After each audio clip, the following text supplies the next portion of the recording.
ភើស្រាប់អងអា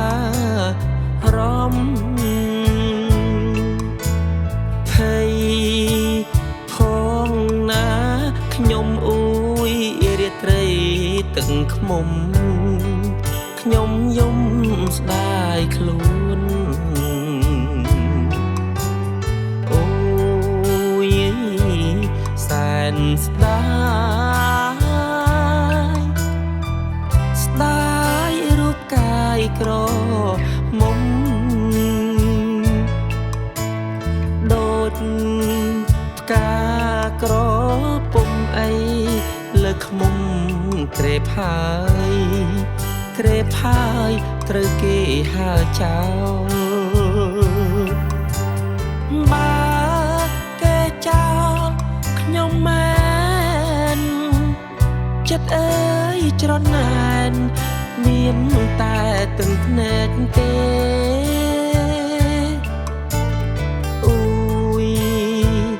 នេះហើយរឿងស្នេហ៍ទើបតែនឹងស្គាល់រាត្រីទីមួយសូមមេត្តាកម្មរណាខ្ញុំ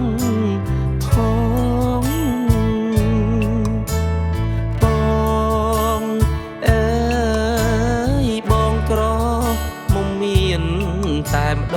ងគ្មានទេពីដងបងអើយ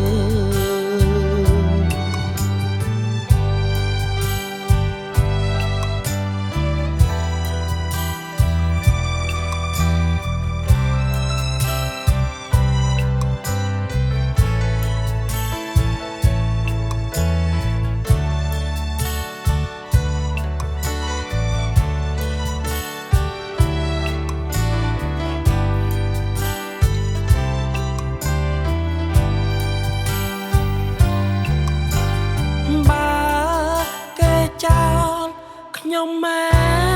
នចិត្តអើយច្រណែន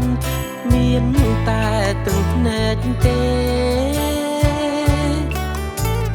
អូយនេះហើយរឿងស្នេហ៍ទើបតែនឹងស្គាល់រាត្រីទីមួយសូមមេត្តាកម្មរណាខ្ញុំផង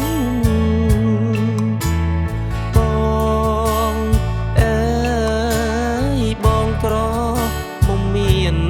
តែម្ដងគ្មានទេពីដងបងអើយ